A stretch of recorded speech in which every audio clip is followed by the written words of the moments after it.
Hi കൂട്ടുകാരെ, പുതിയൊരു വീഡിയോയിലേക്ക് എല്ലാവർക്കും സ്വാഗതം. അങ്ങനെ രഘു അനുപമയോട് ചോദിക്കുകയാണ്, നിനക്ക് ഈ രാത്രിയിൽ എന്ത് വേണമെങ്കിലും എന്നോട് പറഞ്ഞോ, ഞാൻ വാങ്ങിത്തരാം, ഞാൻ അതിന് തയ്യാറാണ് എന്ന് പറയുമ്പോൾ അനുപമ ഒന്നും വേണ്ട എന്നുള്ള ആ ഭാവത്തോടു കൂടി തലയിട്ട് ആട്ടുന്നുണ്ട് കേട്ടോ.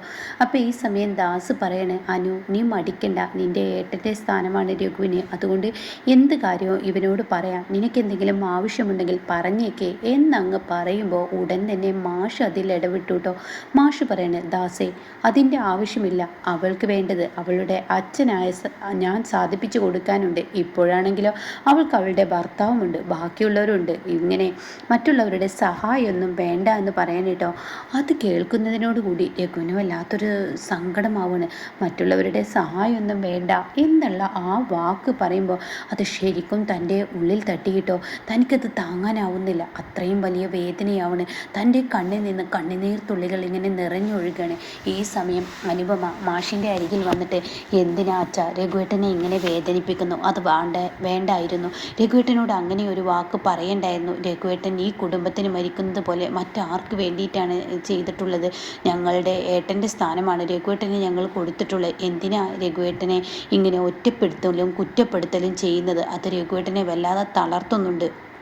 അത് കേൾക്കുന്ന മാഷ് പറയാണ്, അവനെ തളർത്തണം, എങ്കിലാണ് അവൻ ചെയ്ത തെറ്റിൻ്റെ കാഠിന്യം എന്തെന്ന് അവൻ തിരിച്ചറിയുകയുള്ളൂ. അത് കേൾക്കുന്നതിനോടുകൂടി ഉടൻ തന്നെ അനുഭവം പറയാം, അച്ഛാ രഘുവേട്ടൻ ചെയ്ത തെറ്റ് എന്ന് പറയുമ്പോൾ അതിൽ പറയുന്ന വാക്ക് കേട്ടിട്ട്, നീ നാളെ വിവാഹിതയാവാൻ പോവുകയല്ലേ, അപ്പോൾ സുശീലയുടെ അടുത്തോട്ടാണ് നീ പോകുന്നത്, അതിൻ്റേതായ ബുദ്ധിമുട്ട് നിനക്ക് അനുഭവിക്കും, അപ്പോൾ ആ ഒരു മാനസികമായിട്ട് അതിൻ്റെയുള്ള ആ ഒരു തയ്യാറെടുപ്പിൽ പോകണം, അവളുമായി പൊരുതി നിൽക്കേണ്ടതാണ് നിനക്ക്, അതുകൊണ്ട് എൻ്റെ മോള് ആ വിഷയത്തെക്കുറിച്ച് സംസാരിച്ചാൽ മതി, ഇപ്പോൾ കാര്യമില്ലാത്ത കാര്യത്തെക്കുറിച്ച് സംസാരിക്കേണ്ട, അതിനെ പറ്റിയൊക്കെ പിന്നീട് നമുക്ക് ആലോചിക്കാമെന്ന് പറയാൻ കേട്ടോ. ഇതങ്ങ് കേൾക്കുമ്പോൾ തൻ്റെ ഉള്ളിൽ വല്ലാത്തൊരു പിടച്ചിൽ തന്നെയാവാണ് അനുപമക്കും. കാരണം അച്ഛൻ എന്തുമാത്രം അമ്പിളി ചേച്ചിയെ രഘുവേട്ടനെയും അങ്ങ് അകറ്റിക്കളയുന്നു എന്നുള്ള ആ ഒരു വേദന അവിടെ വന്ന് തുടങ്ങുകയാണ് കേട്ടോ. എന്നാൽ ഈ സമയം രഘു ആണെങ്കിൽ പുറത്തിരുന്ന് കരയുന്നത് കാണുമ്പോൾ ദാസിന് പോലും സങ്കടം തോന്നണം കേട്ടോ. അങ്ങനെ ദാസിനോട് പറയണേ, എനിക്ക് കഴിയില്ല, ഇനി എനിക്ക് പിടിച്ചു നിൽക്കാൻ കഴിയില്ല, അമ്മാവൻ എല്ലാം കൊണ്ടും എന്നെ ഒറ്റപ്പെടുത്തുന്നു അങ്കിൾ, എനിക്കത് കഴിയില്ല, കാരണം അമ്മാവൻ എന്തും ഏതും എന്നോട് ചോദിച്ചിട്ടായിരുന്നു ചെയ്തിരുന്നത്, ഇപ്പോൾ അമ്മാവൻ എന്നെ പറ്റങ്ങ് ഒഴിവാക്കുന്നത് പോലെ, അതുകൊണ്ട് ഞാൻ ഇനി മതി, എനിക്കെല്ലാം മടുത്തു, ഈ കമ്പനിയും വേണ്ട, ഈ ബിസിനസ്സും വേണ്ട, ഒന്നും വേണ്ട, എനിക്കെല്ലാം മടുത്തു, ഇനി ഞാനൊരു കാര്യം പറയട്ടെ അങ്കിളിന് എന്നോടൊരു ദേഷ്യമോ ഒന്നും തോന്നില്ലല്ലോ, കാരണം നമുക്ക് ആ സ്വർണം വേണ്ട, അത് അതിൽ നിന്ന് തന്നെ തിരിച്ചു കൊടുത്ത് എനിക്ക് സ്വസ്ഥമായി അമ്മാവൻ്റെ അടുത്തുള്ള ആ ജീവിതം മതി, ഇപ്പോൾ ഇത് ഞാൻ ഒറ്റപ്പെട്ടു പോവുകയാണ്, എന്നിൽ നിന്നും എല്ലാവരും അകലുന്നു, എനിക്കാരും തന്നെ ഇല്ല എന്നുള്ള ആ സത്യം പറയണേ കേട്ടോ.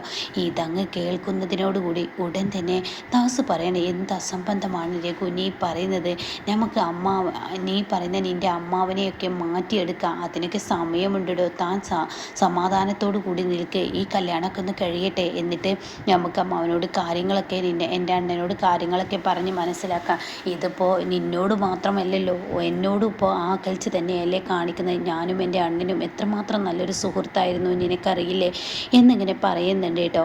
പിന്നീടാണെങ്കിലോ അനുപമ തൻ്റെ അമ്മയുടെ മുന്നിലോട്ട് അപ്പട്ട സാരിയുമായി പോവാണ്. എന്നിട്ട് പറയാണ്, അമ്മേ, എനിക്ക് ഇനിയും തീക്കുണ്ടത്തിലോട്ടാണ് ഞാൻ പോകുന്നത്, പല ബുദ്ധിമുട്ടുകളും എനിക്ക് അവിടെ അനുഭവിക്കേണ്ടി വരും, ആ തീക്കുണ്ടത്തിൽ ചവിട്ടി നടക്കാനുള്ള ആ ഒരു ശക്തി എനിക്ക് അമ്മ തരണേ, എൻ്റെ കൂടെ അമ്മ ഉണ്ടാവുമെന്ന പ്രതീക്ഷയിലാണ് ഞാൻ എല്ലാം ചെയ്യാൻ പോകുന്നത്, അതുകൊണ്ട് എനിക്ക് പഴയ ജീവിതമില്ലാതെ എൻ്റെ ഇന്ദ്രേട്ടനും എൻ്റെ കുഞ്ഞും അവനുമായി ഒരുമിച്ച് ജീവിക്കാനുള്ള ആ ഭാഗ്യം എനിക്ക് തരണേ, നാളെ എൻ്റെ വിവാഹമാണ് എന്നൊക്കെ ഇങ്ങനെ പറയുന്നുണ്ട് കേട്ടോ.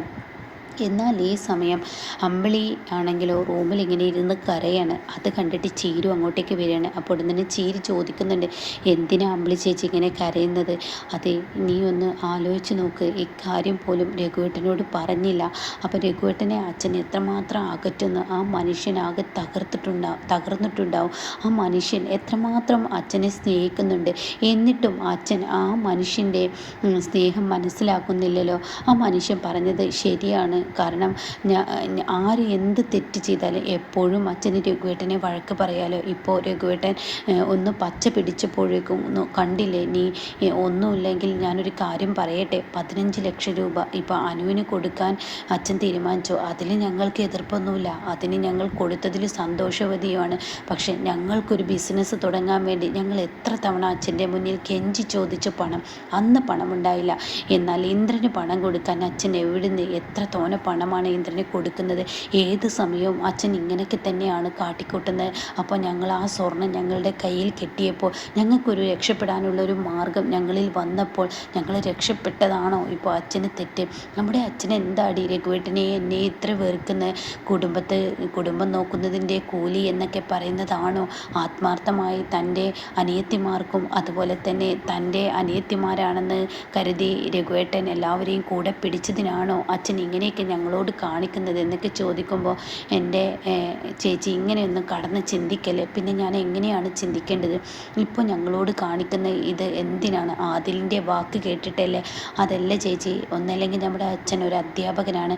ആദിൽ പറയുന്നതും ചേച്ചി പറയുന്നതും ഒക്കെ പടെ കൂട്ടി വായിച്ച് നോക്കുമ്പോൾ നിങ്ങളുടെ ഇന്നത്തെ പ്രവൃത്തികളും കണ്ടു നോക്കുമ്പോൾ ഒരുപക്ഷെ അച്ഛന് ബോധ്യപ്പെട്ടിട്ടുണ്ടാവും നിങ്ങളുടെ കയ്യിൽ ആ സ്വർണമുണ്ടെന്ന്. അപ്പോൾ അച്ഛന് പണ്ടേ മറ്റുള്ളവരുടെ മുതൽ എടുക്കുന്നത് ഇഷ്ടമില്ലാത്തൊരു വ്യക്തിയാണ്. അപ്പോൾ നിങ്ങൾ ആ അന്യൻ്റെ മുതൽ കൈക്കലാക്കുമ്പോൾ അച്ഛന് അതിൻ്റേതായ ഒരു വേദനയുണ്ട്. പിന്നെ നാളെ നിങ്ങൾക്ക് ഒരു ബുദ്ധിമുട്ട് വരേണ്ട എന്ന് കരുതിയിട്ടായിരിക്കും. അത് കേൾക്കുന്നതിനോടുകൂടി അമ്പിളി പറയണേ, അങ്ങനെയാണെങ്കിൽ അച്ഛന് ഞങ്ങൾക്ക് 15 ലക്ഷം രൂപ ഇന്നിപ്പോൾ ഇന്ദ്രന് കൊടുത്തതുപോലെ ഞങ്ങൾക്ക് തന്നാലെന്താ? അപ്പോൾ അച്ഛൻ്റെ കയ്യിൽ പണമുണ്ടായില്ലല്ലോ. ഇപ്പോൾ അച്ഛന് ഇന്ദ്രൻ അങ്ങ് ചോദിക്കുമ്പോഴേക്കും അങ്ങ് പറയുമ്പോഴേക്കും കൊടുക്കാൻ എവിടുന്നാ? ഞാൻ ആരെയും കുറ്റപ്പെടുത്തിയതല്ല കേട്ടോ. ഇത് കേൾക്കുമ്പോൾ നിനക്കൊരു പക്ഷേ തോന്നുന്നുണ്ടാവും എൻ്റെ അനിയത്തിമാർക്ക് ഞാൻ എന്തെങ്കിലും ചെയ്തു കൊടുക്കുമ്പോഴെന്നുള്ള കുശുമ്പ് പറയാണ്. അങ്ങനെയല്ല, ഒരുപാട് കാലമായില്ലേടി ഞങ്ങൾ ആ തറവാട്ടിൽ കിടന്ന് മറ്റുള്ളവരുടെ തുപ്പും അവഹേളനവും അച്ഛൻ്റെ ചെലവിൽ ജീവിക്കുകയൊക്കെ കേൾക്കുമ്പോൾ ഞങ്ങൾക്കും ഉണ്ടാവില്ലേ ഒറ്റയ്ക്ക് സ്വന്തം കാലിൽ ഞങ്ങളുടെ അനിയത്തിമാർക്ക് ഓരോന്ന് ചെയ്തു കൊടുക്കണം. അവരുടെ ആ കയ്യിൽ നിന്ന് കിട്ടുന്നതും അച്ഛൻ്റെ ആ ഒരു പരിഗണന കൊണ്ടാണ് ഞങ്ങൾ ജീവിക്കുന്നത് എന്നൊക്കെ എത്ര വട്ടം പറഞ്ഞിട്ടുണ്ട് എന്നൊക്കെ പറയണം കേട്ടോ. അത് കേൾക്കുന്ന അമ്പിളിക്കും ചീരുവിനൊരു സങ്കടമൊക്കെ തോന്നുന്നുണ്ട് കേട്ടോ. പക്ഷേ എന്ത് പറയാൻ, ഈ സമയം അങ്ങനെയൊക്കെ പറഞ്ഞാൽ അത് കുത്തി നോവിപ്പിച്ചാൽ തീർച്ചയായും അത് പ്രശ്നമാകുമെന്ന് മനസ്സിലാക്കുന്നത് കൊണ്ട് തന്നെ അങ്ങനെയൊന്നുമില്ല ചേച്ചി, ഈ വിവാഹം അങ്ങ് കഴിയട്ടെ എന്ന് പറയണം കേട്ടോ. എന്നാൽ ഈ സമയം ഹർഷയാണെങ്കിൽ സുശീലയോട് പറയണേ, ആൻറ്റി എന്തായാലും നാളെ രാവിലെ തന്നെ വീട്ടിലോട്ട് പോവുകയാണ് നല്ലത്. അവിടുത്തെ പ്ലാനും പദ്ധതികളും എന്തെന്ന് അറിയാൻ കഴിയില്ല. സോനയിൽ നിന്നും അത് അറിയുമെന്ന് തോന്നുന്നില്ല. സോനയുടെ ഭർത്താവ് ശ്യാം അവന് ഭയങ്കര കാഞ്ഞ വിത്താണ്. അവന് അനു എന്ന് പറഞ്ഞാൽ ജീവനാണ്. അതുകൊണ്ട് തന്നെ ആൻറ്റി, ഇന്ദ്രൻ ഇനി അടുത്ത നീക്കം എന്താണ് ചെയ്യുന്നതെന്ന് അറിയണമെങ്കിൽ ആൻറ്റി എന്തായാലും നാളെ രാവിലെ തന്നെ വീട്ടിലോട്ട് പോയിക്കോ എന്ന് പറയണം കേട്ടോ. എടി ഹർഷേ, എനിക്ക് എൻ്റെ മോനെ തിരികെ കിട്ടാൻ എന്താണ് ചെയ്യേണ്ടത്? ഹർഷേ, നീയല്ലേ ഉള്ളൂ. നിന്നോട് ഇത്രയും ദിവസം പറയാതിരുന്നത് നിനക്ക് സുഖമില്ലാത്തത് എന്ന് കരുതിയിട്ടാണ്. പക്ഷേ നീയല്ലാതെ എനിക്ക് ആരുമില്ല. അവളെയും കൊണ്ട് ഇനി അവൻ ആ വീട്ടിലോട്ട് കയറി വരുമോ എന്നാണ് എൻ്റെ ഭയം എന്നൊക്കെ പറയുന്നുണ്ട് കേട്ടോ. പഴയ അനു ആണെങ്കിൽ എനിക്ക് അവളെ നിലക്ക് നിർത്തായിരുന്നു. പക്ഷേ ഇന്നത്തെ അനുപമയെ എനിക്ക് പേടിയാണ്, സത്യം പറയാലോ. അവളുടെ കയ്യിൽ നിന്നൊന്ന് കിട്ടിക്കഴിഞ്ഞാൽ പിന്നീട് ഒരാഴ്ചത്തേക്ക് എണീക്കാൻ കഴിയില്ല. എന്താ ഇനി ഞാൻ ചെയ്യുക എന്നൊക്കെ പറയുമ്പോൾ, ആൻറ്റി ഇപ്പോൾ തൽക്കാലം വീട്ടിലോട്ട് പോകാൻ നോക്ക്, എന്തെങ്കിലും ഒരു വഴിയൊക്കെ ഉണ്ടാവും. എന്താണ് അവരുടെ പ്ലാൻ എന്ന് മനസ്സിലാക്കാമല്ലോ. അപ്പോൾ നമുക്ക് എന്തെങ്കിലുമൊക്കെ ചെയ്യാമെന്ന് പറയണം കേട്ടോ. എന്നാൽ ഈ സമയം ശബരിയാണെങ്കിലോ വീട്ടിലെത്തുമ്പോൾ ഉടൻ തന്നെ ശബരിയോട് ചോദിക്കുകയാണ്, അല്ല നിങ്ങളെന്താ പോവാതിരുന്നത്, നിങ്ങളെന്താ പോവാത്തത് എന്നൊക്കെ ഇങ്ങനെ ചോദിക്കുമ്പോൾ ഉടൻ തന്നെ, ഞാനിപ്പോൾ എന്തിനാ അങ്ങോട്ടേക്ക് പോകേണ്ട ആവശ്യം എന്തേ? നീ ഒരു കാര്യം ചിന്തിക്കണം. ഉണ്ണിക്കുട്ടനെ ഇവിടെ ആക്കിയിട്ടാണ് നീ അവിടെ വീട്ടിലോട്ട് പോയത്. ഉണ്ണിക്കുട്ടൻ്റെ അമ്മയാണ് നീയാണ് ഏറ്റവും കൂടുതൽ അവനെ സ്നേഹിക്കേണ്ടത്. ഞങ്ങളുടെ എൻ്റെ വീട്ടുകാരുമല്ല. അതിനെങ്ങനെ നിങ്ങളുടെ അനിതയെടുത്തി ഉണ്ണിക്കുട്ടനെ അങ്ങ് നെഞ്ചോട് ചേർത്ത് പിടിച്ചിക്കല്ലേ. അവനാണെങ്കിലോ നിങ്ങളുടെ അനിതയെടുത്തിയേ മതി, എന്നെ വേണ്ട എന്നൊക്കെ പറയാൻ കേട്ടോ. അപ്പോഴേക്കും രാമനാഥൻ അങ്ങോട്ടേക്ക് വരികയാണ്. എന്തായി മോനെ പോയ കാര്യങ്ങൾ എന്നൊക്കെ ചോദിക്കുകയാണ്. അപ്പോൾ തന്നെ പറയാണ്, നാളെ എന്തായാലും അവരുടെ വിവാഹമാണ്. അപ്പോൾ എന്തായാലും കുറച്ച് പണത്തിൻ്റെ ഇടപാടൊക്കെ ഉണ്ടായിരുന്നു, അത് അച്ഛൻ കൊടുത്തു തീർത്തു എന്നൊക്കെ പറയുന്നത്. 15 ലക്ഷം രൂപ ഷാമിന് വേണ്ടി എന്തൊരു ആക്സിഡൻറ്റ് കേസിന് എനിക്കറിയാം, മാഷ് എന്നോട് പറഞ്ഞിരുന്നു, അത് മാഷാണ് കൊടുത്തു തീർത്തതെന്ന് പറയാൻ കേട്ടോ. ഇത് കേൾക്കുന്ന ദയ പറഞ്ഞു, ഇപ്പം അച്ഛന് എവിടെ നിന്നും പണം കിട്ടി? നമ്മൾ ആരെങ്കിലും പൈസ ചോദിച്ചാൽ അച്ഛന് പണമില്ലല്ലോ. എന്നാൽ ഇന്ദ്രേട്ടനും അനുചേച്ചിയൊക്കെ പൈസ ചോദിച്ചാൽ പെട്ടെന്ന് അച്ഛൻ എടുത്ത് കൊടുക്കുമല്ലോ. 50 ലക്ഷത്തിൻ്റെ വീട് അനുചേച്ചിക്ക് വാങ്ങിക്കൊടുത്തു. ഇപ്പം അതിന് പുറമെ 15 ലക്ഷം വേറെ, അതിന് പുറമെ ഒരു കടയും, ഇതെല്ലാം അച്ഛൻ അനുചേച്ചിക്ക് ചെയ്യുന്നല്ലോ എന്നൊക്കെ പറയുമ്പോൾ, ദയ്യേ നിൻ്റെ അച്ഛനെക്കുറിച്ച് ഉള്ളതുപോലെ തന്നെ പറയണല്ലോ. ആ രഘുവേട്ടൻ ഒരു ബിസിനസ് തുടങ്ങാൻ എവിടെ ആരുടെ എല്ലാം മുന്നിൽ കൈനീട്ടി, എന്നിട്ട് രഘുവേട്ടന് അച്ഛൻ കൊടുത്തില്ലല്ലോ. ഇപ്പോൾ എവിടുന്ന് അച്ഛന് ഈ പണം കിട്ടി എന്നൊക്കെ ദയ ഉള്ളതുപോലെ പറയാൻ കേട്ടോ. അപ്പോൾ രഘു പറയുന്നതിലും ഒരു കാര്യമുണ്ട്, അനന്തം മാഷിന് അനുപമക്ക് കൊടുക്കാൻ പണമുണ്ട്, എന്നാൽ അമ്പിളിക്ക് കൊടുക്കാൻ പണമില്ല. അപ്പോൾ അതിനെയൊക്കെയുള്ള ഒരു വാക്ക് തർക്കം ഇനി ഉണ്ടാവാൻ പോവുകയാണേ.